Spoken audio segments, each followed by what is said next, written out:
Rich Dad, Poor Dad. Chapter 1. Lesson 1. The rich do not work for money. The poor and middle class work for money. The rich have money work for them. मैंने अपने poor dad से पूछा कि पापा हम अमीर यानी rich कैसे बन सकते हैं? तो उन्होंने अपना न्यूज़पेपर नीचे रखा और मुझसे पूछा, बेटा तुम्हें अमीर क्यों बनना है? जिसके जवाब में मैंने उनसे कहा कि क्योंकि जिमी की मम्मी आज एक बड़ी कार लेकर आई थी एंड जिमी एंड उसके 3 दोस्तों को बीच हाउस पे लेके गई और मुझे और माइक को इनवाइट नहीं किया। और जब हमने पूछा कि व्हाई आरंट वी इनवाइटेड, तो जिमी ने कहा क्योंकि वी आर पुअर किड्स। जिसके रिस्पॉन्स में मेरे पुअर डैड ने अपना न्यूज़पेपर उठाया और बिना कोई जवाब दिए पढ़ना चालू कर दिया। मैं वहीं पर अपने आंसर्स के लिए खड़ा रह गया था। कुछ 1-2 मिनट के बाद डैड ने न्यूज़पेपर नीचे किया और मुझसे कहा, अगर तुम्हें अमीर बनना है तो पैसे कमाना सीखो। तो मैंने उनसे पूछा कि भाई पैसे कैसे कमाने चाहिए डैड? तो उन्होंने कहा अपना दिमाग चला के। अभी के लिए मैं इतना ही बता सकता हूँ एंड इससे ज्यादा मुझे पता नहीं है। A partnership was formed. अगले दिन मैं माइक से जाकर मिला और मैंने उससे अपने डैड की एडवाइस बताई कि अमीर बनना है तो पैसे कमाना सीखो। हमारे स्कूल में बहुत सारे अमीर बच्चे थे जिनके पास cool baseball gloves, flashy bicycles and बहुत सारी शाइनी चीजें थी जो हमारे पास नहीं थी और जिसकी वजह से हम अपने आप को गरीब कंसिडर करते थे। अब ऐसा नहीं था कि हम एकदम गरीब थे। हम बेसिक नेसेसिटीज जैसे फूड एंड क्लॉथिंग, एजुकेशन ये सब पूरा कर पा रहे थे, बट हम लाइफ की लग्जरीज नहीं जी पा रहे थे। हम कॉन्स्टेंटली यही सोचते हैं कि यार जिमी अपने बीच हाउस पर कितने मजे कर रहा होगा। एंड हाँ, थोड़ा सा दर्द होता था कि मैं क्यों नहीं ये सब कर पा रहा हूँ। बट फिर मैंने अपने फ्रेंड माइक को अपना बिजनेस पार्टनर बनाया और हम दोनों एक बिजनेस आइडिया ढूंढने में लग गए। कुछ हफ्तों तक कुछ सोचने के बाद माइक को एक बिजनेस आइडिया आया और हम दोनों ने हाथ मिलाया कि फाइनली अब हम भी बिजनेस करके पैसा कमा पाएंगे। तो हाँ, आसपास के नेबरहुड में हम गए और नेबर्स को कहा कि अगर आपका टूथपेस्ट खत्म हो गया हो तो हमें उसकी ट्यूब चाहिए। तो नेबर्स कंफ्यूज हो गए और हमसे पूछा कि भाई टूथपेस्ट की ट्यूब का क्या करोगे? तो हमने कहा कि वो एक बिजनेस सीक्रेट है और हम रिवील नहीं कर सकते। तो हमने टाइम टू टाइम हर नेबर से उनकी टूथपेस्ट की ट्यूब कलेक्ट की और मेरे घर के लॉन में रखी। धीरे धीरे ट्यूब का नंबर बढ़ता जा रहा था और मैंने माइक को कहा था कि नेबर्स को कॉन्स्टेंटली कहते रहे कि डेंटिस्ट कहते हैं कि एक दिन में 3 बार ब्रश करनी चाहिए अच्छे हेल्दी दांतों के लिए। अब घर के लॉन में एक पूरी जगह टूथपेस्ट ट्यूब से भर गई थी और मेरी मॉम को लग रहा था कि बच्चे क्या कचरा जमा कर रहे हैं। उन्होंने कहा कि जल्दी से ये कचरे का कुछ करो वरना मैं ये कबाड़ में दे दूंगी।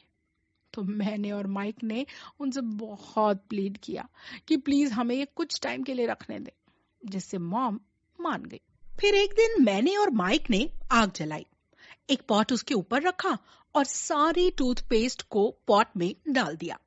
पहले के टाइम पे ना स्टील की ट्यूब्स में टूथपेस्ट आती थी, तो हम स्टील की ट्यूब्स को पिघलाने की कोशिश कर रहे थे। ये सारी चीजें जो हम कर रहे थे वो मेरे डैड और उनके फ्रेंड्स ऑब्जर्व कर रहे थे। अब जैसे ही स्टील पॉट में पिघल कर निकल बन गई, हमने दूध के एक कार्टन में प्लास्टर ऑफ पेरिस डाला और धीरे धीरे वो हॉट लिक्विड निकल पोर किया और थोड़ी देर के लिए उसे सूखने के लिए छोड़ दिया। मेरे डैड और उनके फ्रेंड्स ने मुझसे आके पूछा कि ये तुम क्या कर रहे हो?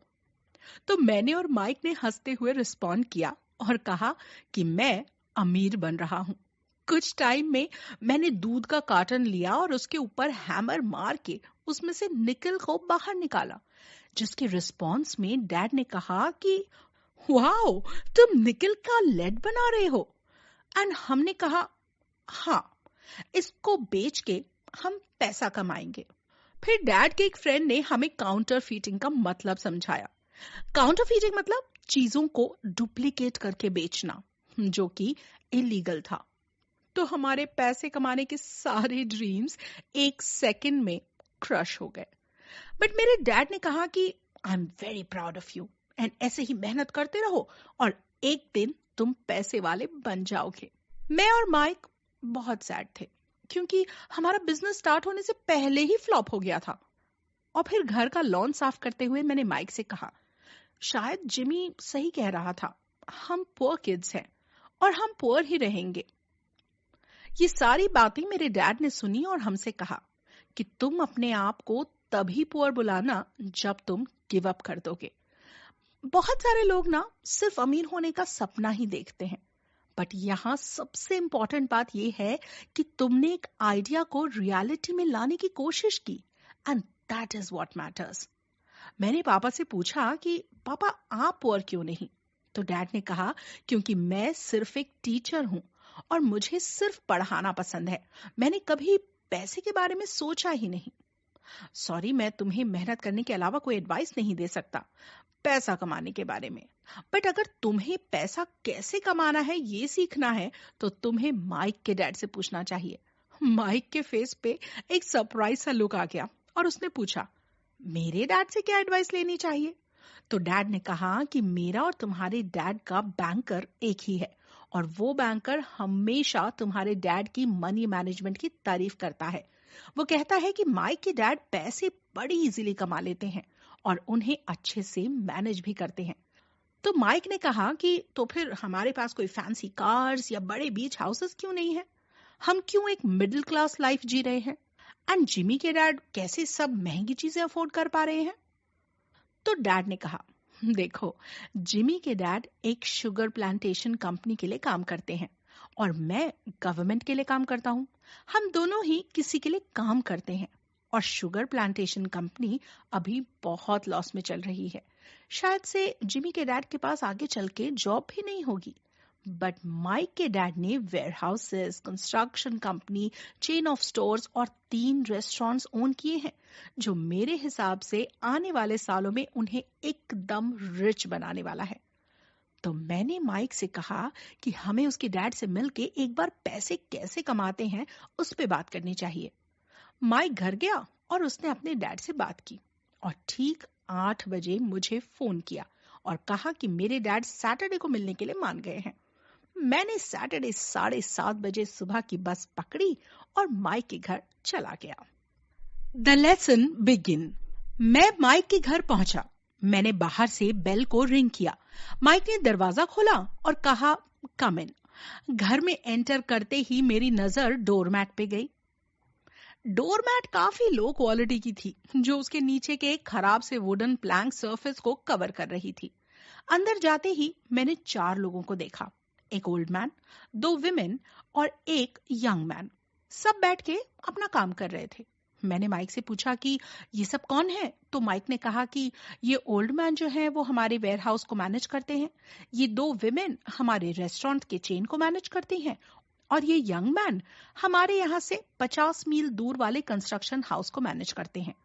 माइक और मैं फिर उसके डैड के केबिन में जाके बैठ गए और मैंने पूछा कि डैड से फिर कुछ बात हुई? तो माइक ने बड़ी ही हैप्पी टोन में कहा, यस, उन्होंने कहा कि वो हमें एक ऑफर देने वाले हैं। ये सुन के मैं बहुत ज्यादा एक्साइटेड हो गया।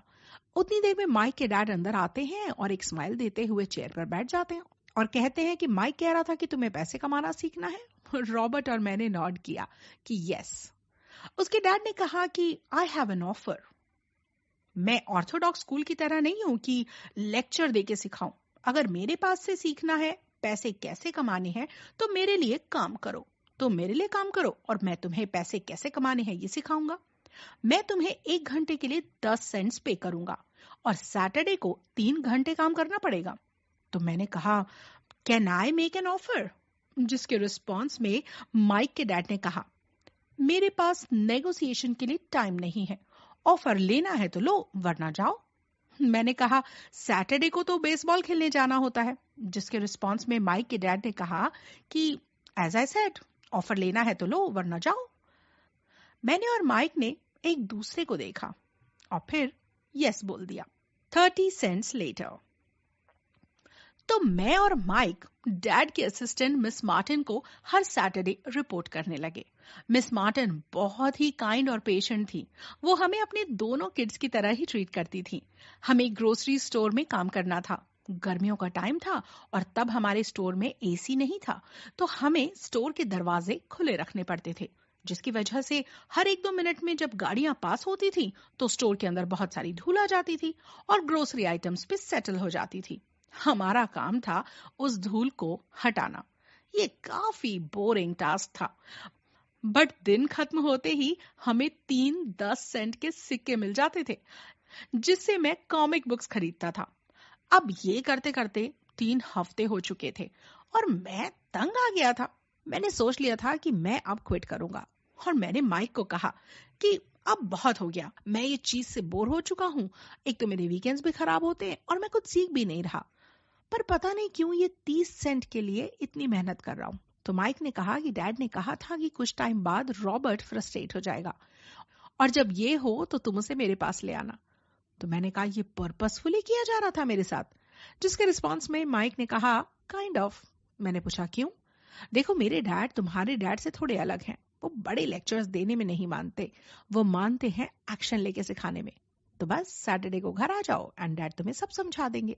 Waiting in line on Saturday.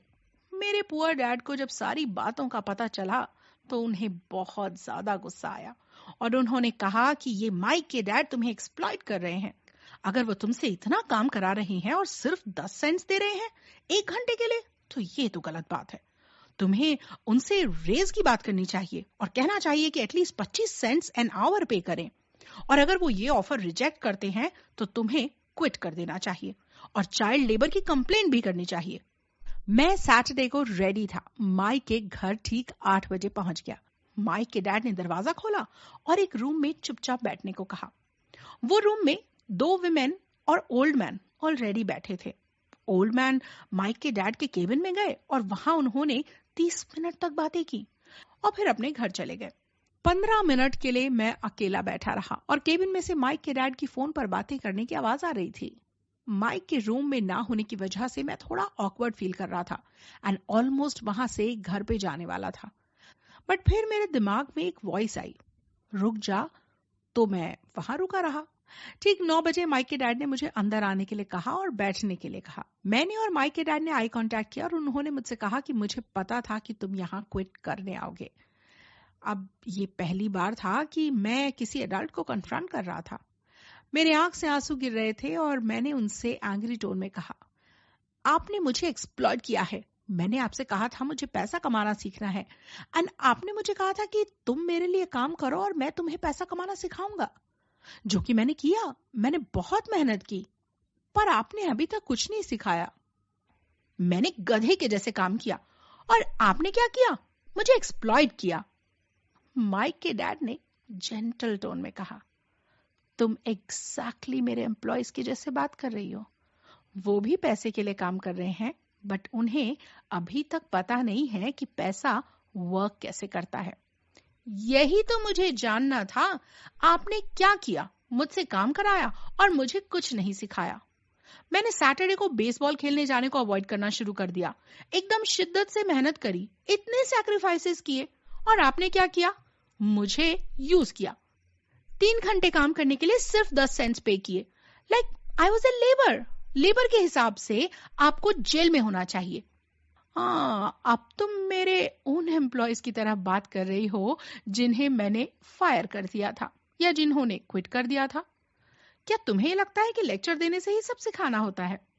मैंने कहा हाँ। जब तुमने कहा कि मुझे सच में सीखना है अमीर बनते कैसे हैं और पैसा वर्क कैसे करता है, तब मैंने सोचा कि मेरे इतने एम्प्लॉयज में से आज तक किसी ने मुझसे ये नहीं पूछा कि मनी वर्क कैसे करता है, और तुमने ये पूछा। बाकी सब लोग ये बिना समझे कि पैसा कैसे वर्क करता है बस लगे पड़े हैं और पैसा कमाने में। एक बार सोच के देखो, लाइफ में ऐसे 1000 धक्के पड़ेंगे।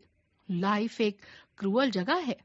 अगर सोसाइटी की नजर में अच्छा होना है, रिस्पेक्टेड लगना है, तो सिंपल जॉब करो, पैसे कमाओ, छोटी छोटी चीजें सेलिब्रेट करो, अपनी हस्बैंड या वाइफ की सुनो, अपने बॉस की सुनो, बिल्स भरो, लोन्स भरो, सोसाइटी तुम्हें एक्सेप्ट करेगी। बट अगर आप रिस्क लेने जाओ तो सोसाइटी आपको रोकती है। अपना बिजनेस करने जाओ तो लोग तुरंत रोकने आते हैं। क्यों? क्योंकि उसमें रिस्क ज्यादा है and society doesn't want you to fail. तो फेलियर के डर से आप रिस्क नहीं लेते और सोसाइटी की नजर में एक हैप्पी लाइफ जीते हो, बट अंदर ही अंदर आप घुट घुट के जीते हो। लाइफ तुम्हें कॉन्स्टेंटली धक्के मारकर अपने नीज पे बिठाएगी। क्या तुम्हें ऐसी लाइफ चाहिए, या ऐसी लाइफ जहां पर तुम अपने टर्म्स पे जी सको?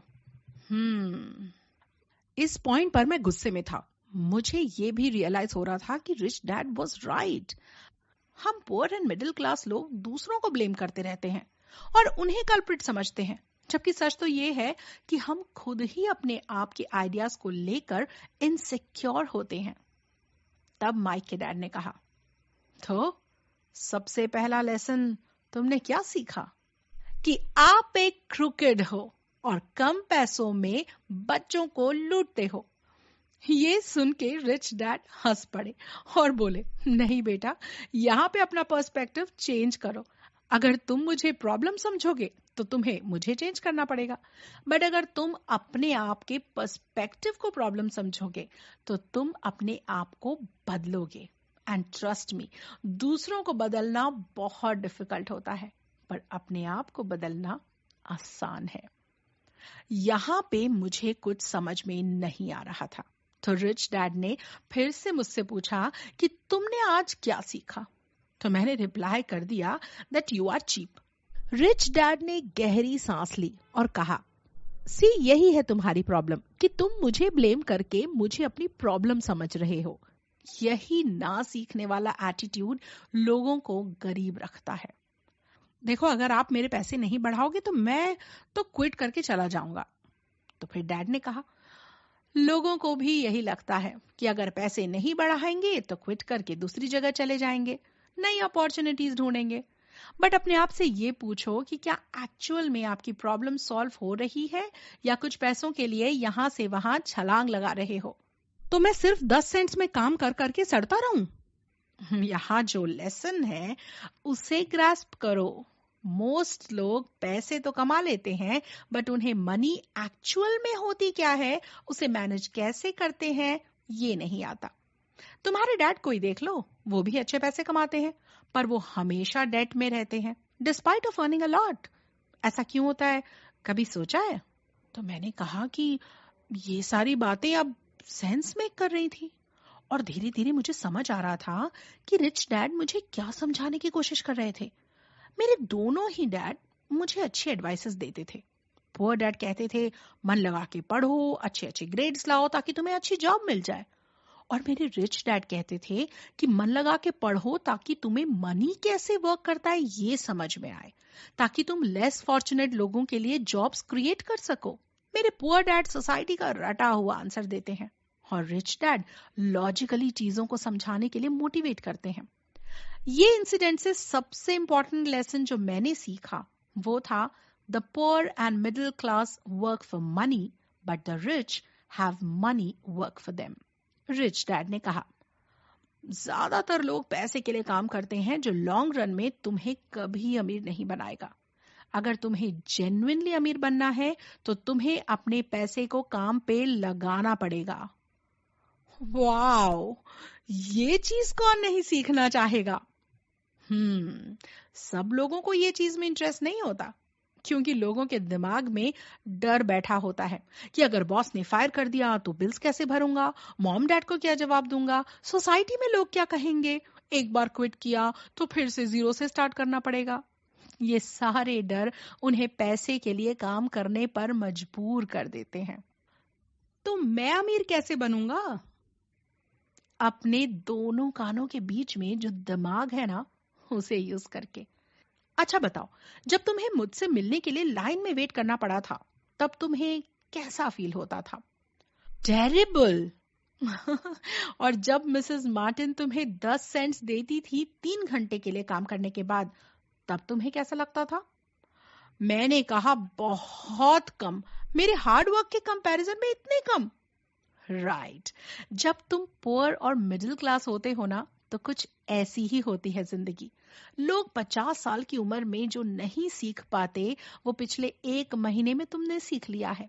और तुम्हें ग्रेटफुल होना चाहिए कि तुम्हें तुम्हारे 30 सेंट्स फुल वैल्यू पर मिले, वरना टैक्स लगता तो उसमें से और कट जाते।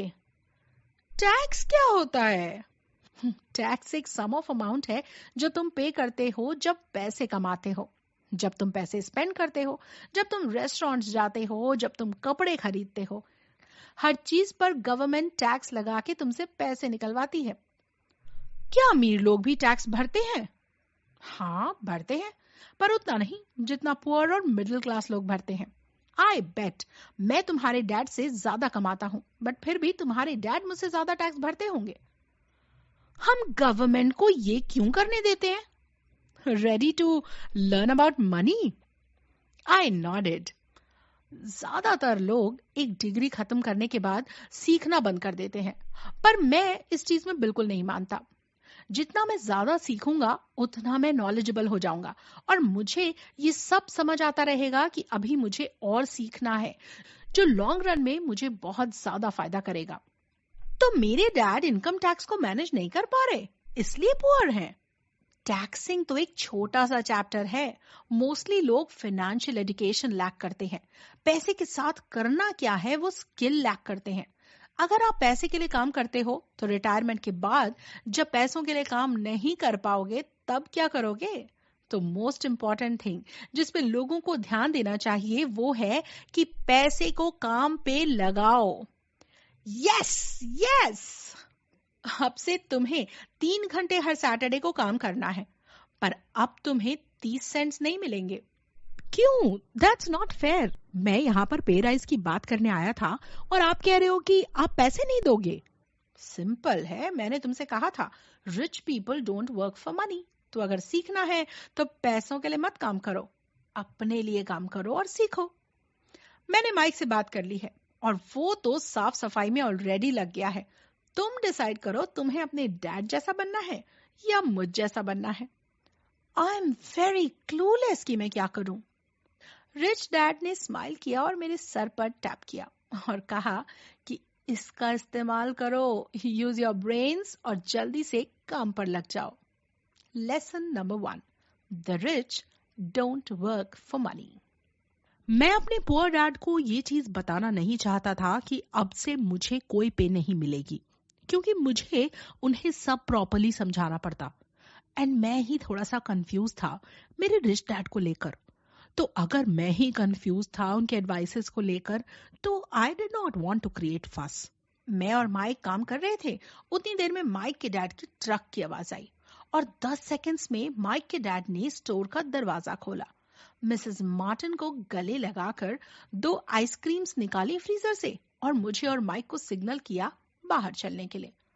हम सब एक पिकनिक स्पॉट पे जाके बैठ गए जहां पे लोग सॉफ्टबॉल खेल रहे थे और आइसक्रीम खाते खाते माइक के डैड ने पूछा, कुछ नया सीखा बच्चों? हमने शोल्डर्स को श्रग किया और नॉड किया। Avoiding one of life's biggest traps. Guys, तुम तुम्हारी लाइफ का सबसे बड़ा लेसन सीखने जा रहे हो। अगर तुम ये अच्छी तरह से सीख जाते हो तो तुम जिंदगी में फ्रीली जी पाओगे, वरना तुम्हें भी मिस मार्टिन और ये लड़के जो सॉफ्टबॉल खेल रहे हैं, जो काम के प्रेशर से अपने आप को रिलीव करने की कोशिश कर रहे हैं, वैसी ही हालत होगी। तो क्या आप मिस मार्टिन की जरा भी इज्जत नहीं करते? हाँ, मैं मिस मार्टिन को अपनी मॉम की तरह ट्रीट करता हूँ। डोंट मिसअंडरस्टैंड मी। सुनने में आपको क्रूकेड लग सकता हूँ, बट मैं तुम लोगों को एक ऐसी रियलिटी बता रहा हूं जहां तक लोग सोच ही नहीं पाते, क्योंकि उनकी सोच नैरो होती है एंड आई डोंट वांट कि तुम भी मीडियोकर होके रह जाओ। चलो एक ऑफर देता हूं, अभी भी फ्री में काम कर सकते हो या फिर आई पे यू 25 सेंट्स एन आवर। यहां पर मेरे दिमाग की घंटी बजने लगी थी, पर मैं शांत बैठा रहा। फिर उन्होंने कहा कि I will pay $1 an hour. मेरा दिमाग एक्सप्लोड होने लगा और हार्ट और रेस करने लग पड़ा, पर मैं शांत रहा। Then he said $2 an hour. मेरे होश ही उड़ गए। 1956 में $2 एक बहुत बड़ी रकम थी। मैं उससे नई साइकिल खरीद सकता था, बेसबॉल के ग्लव्स खरीद सकता था और जिमी के साथ हैंग आउट कर सकता था। बट पता नहीं, मैंने डिसाइड किया चुप रहने के लिए। सडनली मेरे डैड ने कहा कि $5 एन आवर। ये सुन के तो मेरे अंदर की सारी टेम्पटेशंस मर गई। मैंने माइक के सामने देखा और उसके रिएक्शन से मुझे लगा कि we were on same page.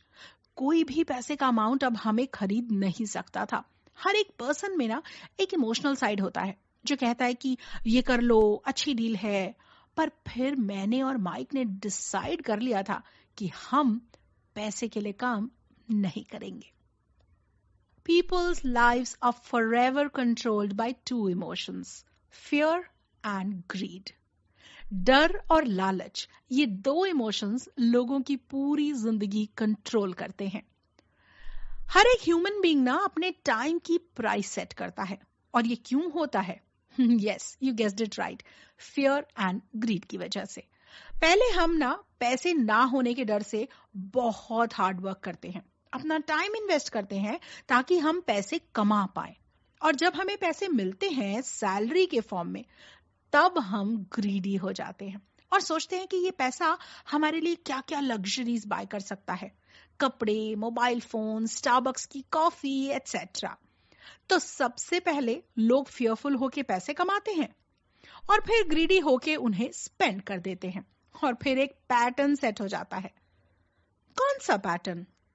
Pattern of wake up, go to work, earn money and pay bills. Repeat repeat repeat. इसलिए मैंने तुम दोनों को सैलरी नहीं दी ताकि तुम ये रैट रेस में ना फंसो। तो हमें ये रैट रेस से बाहर आने के लिए क्या करना चाहिए? सबसे पहले सच बोलो। डैड, हमने कभी झूठ नहीं बोला और ईमानदारी से काम किया।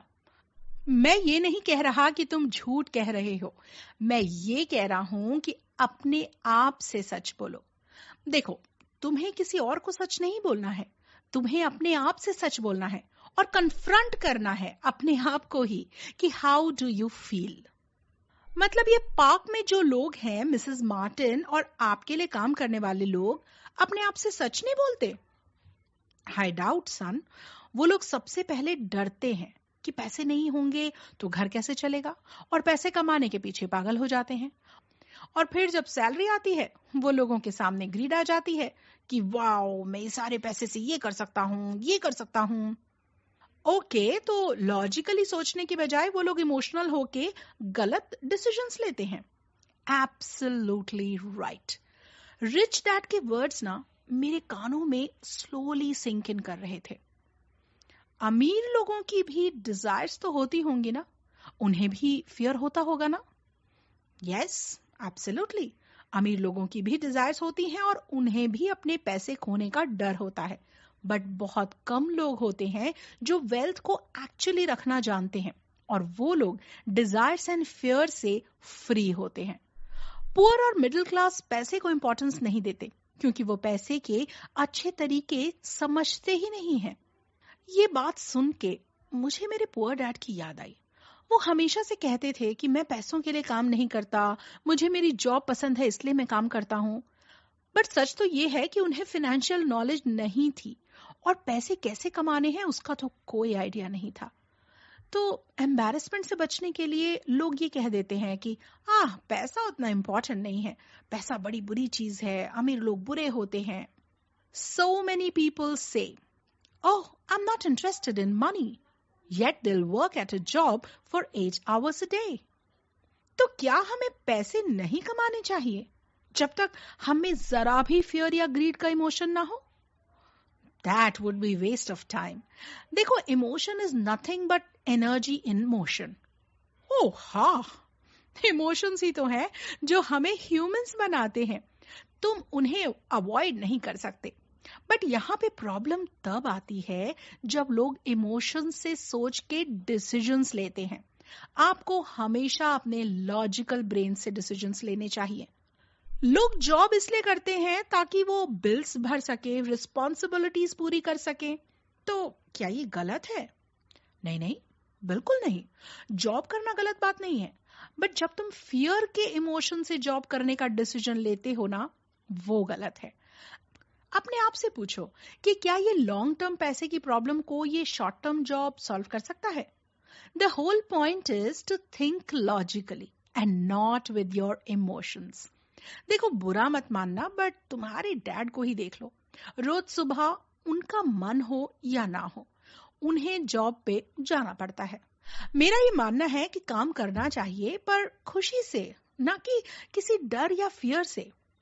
मेरे डैड मुझे कहते हैं कि बेटा मन लगा के पढ़ो ताकि अच्छे ग्रेड्स आए और फिर तुम्हें अच्छी हाई पेइंग जॉब मिल जाए। देखो, मैं भी एजुकेशन में बहुत मानता हूँ, बट बेटा रियलाइज करो कि हाई पेइंग जॉब मिलने के बाद भी तुम किसी के नौकर ही रहोगे। तुम्हारे हर एक्शन पर किसी का कंट्रोल होगा, ऊपर से सूट पहना होगा, बट अंदर से नौकर। क्या तुम्हें ऐसी लाइफ चाहिए? नहीं नहीं नहीं, हमें ऐसी लाइफ नहीं चाहिए। हमें क्या करना चाहिए? लोग फियर और इग्नोरेंस की वजह से फाइनेंशियली फ्री नहीं हो पाते, और मैं चाहता हूं तुम दोनों ये ट्रैप अवॉइड करो। तुम कॉलेज की डिग्री कंप्लीट करो और मैं तुम्हें ये ट्रैप अवॉइड करना सिखाऊंगा। धीरे धीरे पजल के पीसेस जुड़ने लगे थे और हमें रिच डैड के एडवाइसेस समझ में आने लगे थे। मेरे पुअर डैड के पास ना एक बहुत अच्छा करियर, बहुत सारी डिग्रीज थी जो मुझे करियर में आगे बढ़ने में हेल्प करने वाली थी, और मेरे रिच डैड के पास प्रैक्टिकल एक्सपीरियंस था जिससे उन्होंने मनी मैनेजमेंट फिगर आउट कर लिया था, जो मुझे रिच बनाने में हेल्प करेगा। ये सब मैं सोच ही रहा था कि उतनी देर में माइक ने पूछा, पैसे की लालच हमारी थिंकिंग पैटर्न को कैसे अफेक्ट करती है? जब मैं धीरे धीरे तुम्हारा पे रेस बढ़ा रहा था, तब तुमने नोटिस किया कि तुम्हारे डिजायर्स भी दिमाग में बढ़ रहे थे। वाओ, मैं ये बैट खरीदूंगा, वाओ मैं ये साइकिल खरीदूंगा, वाओ मैं ये कॉमिक बुक खरीदूंगा। But I am proud of you कि तुम दोनों ने वो टेम्पटेशन को रेजिस्ट करके मेरी एडवाइस पे डटे रहे। ज्यादातर लोग ना पूरी जिंदगी डर में जीते हैं। उन्हें सिर्फ pay cheque, bills and flashy things दिखाई देती हैं। वो लोगों की हालत एक गधे जैसी हो जाती है। एक गधे की पूंछ पे एक रोप अटैच कर दो और उसके सिर के ऊपर कैरेट रख दो। वो बस बिना कुछ सोचे समझे आगे चलता जाएगा ताकि उसे कैरेट मिल जाए। सिमिलरली हम भी यही करते हैं, बस इग्नोरेंस की वजह से पे चेक्स और सिक्योर जॉब के पीछे भागते जा रहे हैं। अगर डोंकी ऊपर से एक ओवरव्यू ले पाए और समझ पाए कि वो कैरेट कैसे प्लेस किया गया है, तो उसे समझ आएगा उसकी अप्रोच गलत है। You see, schools and colleges खत्म होने के बाद ना लोग अपने आप को नॉलेज से अपडेट करना बंद कर देते हैं, और फिर आप सोचते हो आप पुअर और मिडिल क्लास क्यों हो? Seeing what others miss. Rich dad अपने ट्रक में बैठे हैं और हमें कहते हैं कि हम अपना दिमाग चलाते रहें, जितना फ्री में काम करोगे उतना तुम्हारा दिमाग चलेगा। धीरे धीरे वो डिफरेंट वेज दिखेंगे मनी मिंट करने के लिए। मोस्ट लोगों के ऊपर पैसे कमाने का भूत सवार होता है, और फिर वो लोगों का दिमाग बंद हो जाता है नई अपॉर्चुनिटीज के लिए, क्योंकि वो लोग पैसे के लिए काम करते हैं। बट हमारा ऑब्जेक्टिव पैसों को हमारे लिए काम करवाना होना चाहिए। तो keep working for free guys. मैंने और माइक ने सोचा और काम किया। 2 हफ्ते तक रोज हम सोचते थे और काम करते जाते थे। फिर एक सैटरडे घर जाते हुए मैंने मिसेस मार्टिन को एक काम करते हुए देखा। वो हमारे स्टोर की पुरानी कॉमिक बुक्स को फाड़ के ट्रैश कैन में डाल रही थी और कॉमिक बुक्स के कवर्स को सेव कर रही थी।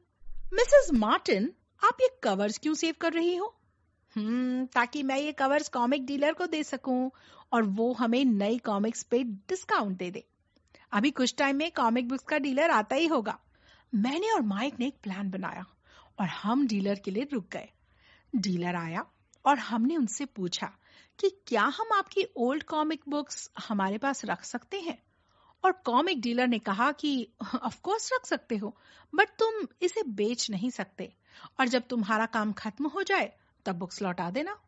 हमने अग्री किया और 100 के पार कॉमिक बुक्स माइक के बेसमेंट में जाके रख दी, और फिर हमारे आइडिया को रियलिटी में लाना शुरू कर दिया। हमने लोगों को बताना शुरू किया हमारी कॉमिक लाइब्रेरी के बारे में। 10 सेंट्स 1 घंटे के लिए, 2.5 से 4.5 तक। हमने माइक की बहन को as an head librarian appoint कर दिया और वो यूजुअली चेक करती थी कि सब ढंग से बुक यूज कर रहे हैं। वो पेज फटा तो नहीं, कोई बुक घर पे लेके तो नहीं गया। कुछ टाइम में काफी लोग आने लगे और हम वीकली $9 का प्रॉफिट जनरेट करने लग गए और 2 महीनों तक हमने ये काम किया। $1 हम माइक की बहन को दे देते थे फॉर हर सर्विस। फिर एक दिन बाजू के एरिया से कुछ बुलीज आए और हमसे कॉमिक बुक्स चुरा के ले गए और हमारी लड़ाई भी हो गई, जिसमें मुझे और माइक दोनों को बहुत चोट लग गई। ये देख के मेरे पुअर डैड ने भी ये बिजनेस बंद करने के लिए कह दिया और हमारे कॉमिक बुक्स भी चोरी हो गए थे। ये बात हमारे रिच डैड को पता चली और वो हमारे लिए बहुत एक्साइटेड थे, क्योंकि हम लोगों ने पैसे को काम कराया था, ना कि हम पैसे के लिए काम कर रहे थे। रिच डैड ने हमें पैसे पे नहीं किए, but he taught us so much more.